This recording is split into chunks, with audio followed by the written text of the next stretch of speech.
This time of year in Central Texas is those delicious peaches from the hill country. And Nathan, you were lucky enough to go out there and taste test this year's crop. Yeah, very lucky I did. And I was also able to speak with one of the hill country's most well-known peach farmers about how these recent mild winters have affected their orchards.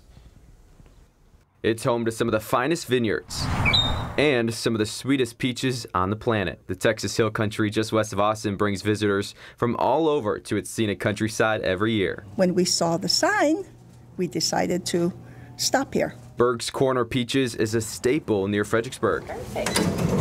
Hundreds of people walk through the door of this family-owned business right off Highway 290 to grab their favorite peaches. But the real action happens just a couple miles away. So we picked a few peaches this morning early.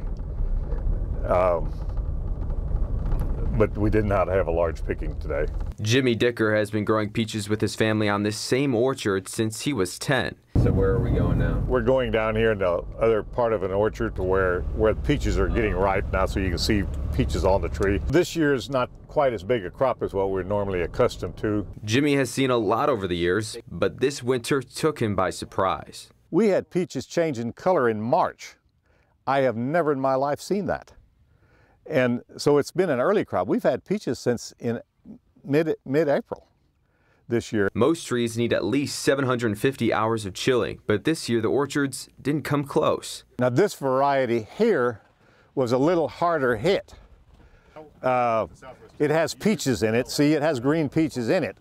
However, the growth is struggling. Jimmy is expecting only 15 to 20% of his crops to produce. Right now, you can find a pretty good abundance of peaches in the Texas Hill Country. We'll have them all summer long, but I can tell you this, we're not going to have the half bushels available like we had in other years. The mild years, do you see them becoming more prevalent in the hill country? That's a tough one to answer. We go through cycles. Now, I have to admit that in the last 10 years, I think that we've seen a little bit milder years than what we have in the past. Jimmy is adjusting the orchard to survive, just in case this trend continues. We're planting some varieties that are a little lower chiller that will produce, and there are those available. You don't want to put all your peaches in one basket. No, is that the right way to go? Exactly. You can't just flip-flop that fast. It's not about the money for Jimmy, who also owns a fertilizer and chemical supply company. If you love your job, you're going to be successful. And peaches, I absolutely love it. I mean, there's nothing better than walking around out here and getting your feet muddy, stomping around in the sand, and kind of enjoying the fruits of your labor. Pun intended? Sir? Pun intended? Pun intended. Pun intended, yes. It's a passion that keeps on growing. Nathan Gogo, KVUE News.